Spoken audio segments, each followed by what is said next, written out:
How you doing? Yeah. You good? Hello, Helen Chin-Lu here, certified reflexologist, certified energy medicine practitioner, Reiki master and teacher, the owner of the Healing Place and the Healing Place Energy School.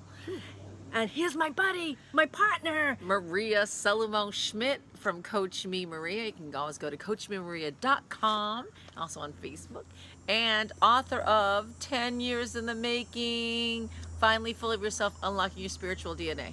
Yes, and it's a great book too. I've started it and it's challenging me, and anyway, but today's subject, we're going to continue with the energy subject. Yesterday we were talking about the flood in Texas, and what we could do to help those people to lower the vibration, to stop the rain.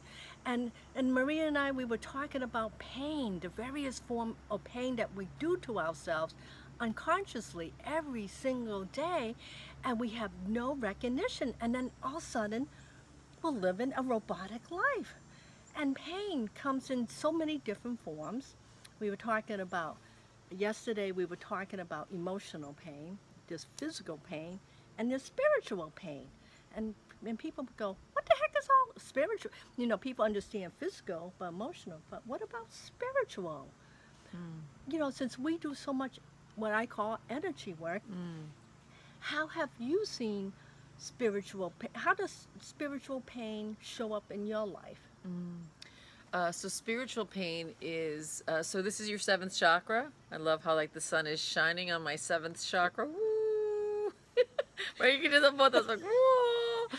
So now, oh, there it is. I was like, it went away. It's back. It went away. So this is where, unscripted, live.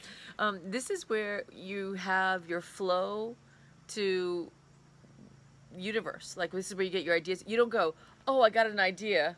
Oh, I got an idea. It's like, it's always coming from here. It's like, oh, this is the idea. So this is where when you get pain, you get more like suffering than pain, but you get it here. And we can talk about the difference between suffering and pain. But You mean over-processed pain? Pain is Overanalyzed? part of the human experience. Yes, Pain, you know, you have a baby, there's going to be pain. You That's are going to physical build pain. muscle, pain.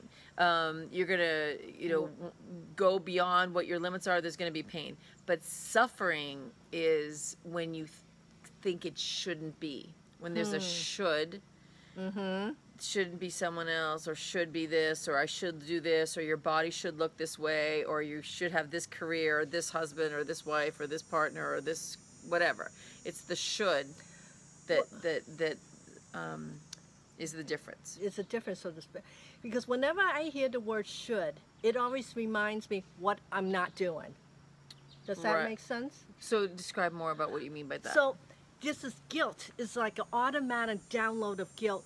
When I say the word I should be doing something Oh, yeah, instead. yeah. So it's kind of telling me how I suck because I fell through on something. You know, So yeah, so the word It is. should, it's really, you would think that it's going to encourage you to do something, but in a way it's telling you how you suck in a different way. Right. Unconsciously, in a nice way, you suck Yeah. versus verbally. totally. So in my book, Finally Full of Yourself, they on page 161 on the latest version, should is the first word.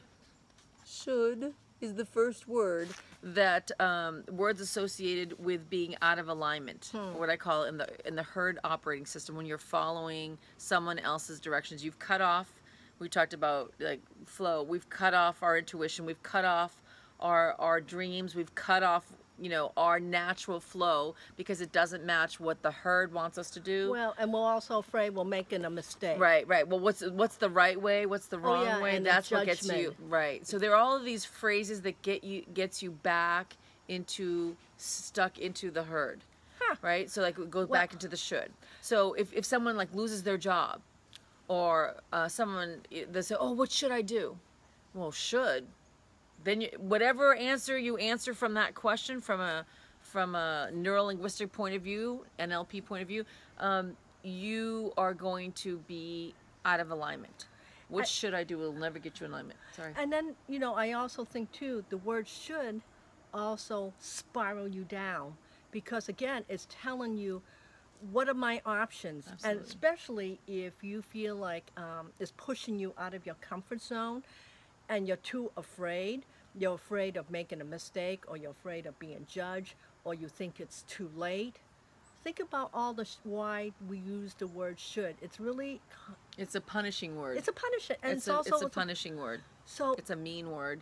So here's how... It's an unhappy word. It's the road to unhappiness. Yeah. So right now, just take a moment. You know, focus how many times you say I should. And maybe make a list. You know, I'm a list person because that's the only way you could come back to consciousness if you write it down, because our thoughts... Did you know we have, in a given day, we have 50 to 70,000 individual thoughts in a 24-hour period? And just think, if you're one of those people who think in your sleep, and you know who you are, you wake up, and all of a sudden you go to pee, and you can't go back to sleep because you've gone into your talking mind head. So think about that. You know, 50 to 70,000, so that you don't focus long enough on any energy or one sentence long enough to bring the energy up to the surface, and then all of a sudden you're stuck. I love how you call it the talking mind head. Yeah, that's such a talking mind. The squirrel. What should I do? What should I do? What should I do? What should I do? What happened there? Why should that have happened? Yeah. What happened on Game of Thrones last night? Why should it happen? Why should I? And I can't even watch that show because it's just too much energy for me. I watch it. Yeah, but you got warrior. I do have warrior energy. I love that. Got warrior Barbarians. energy. I love that. Yes. See, it's all different flavors. That's it. We're not all trying to be cookie cutters. Yes. Try. That's the other word. Like that's a should word. Try. Yeah. We'll talk about try on the next. Yeah. Tomorrow. So embrace who you are, and just enjoy. Get out of the should, and let's talk about I will. So that's what we're going to talk about tomorrow. I will. Helen Chinlu from the Healing Place. Maria Salomão-Schmidt from Coach Me Maria, and author of Finally Full of Yourself, Unlocking Your Spiritual DNA. And tomorrow I'm going to talk more about my energy school along with our conversation. So we're going to change I should to I will. Talk to you tomorrow. Mwah, mwah, mwah, mwah. Bye.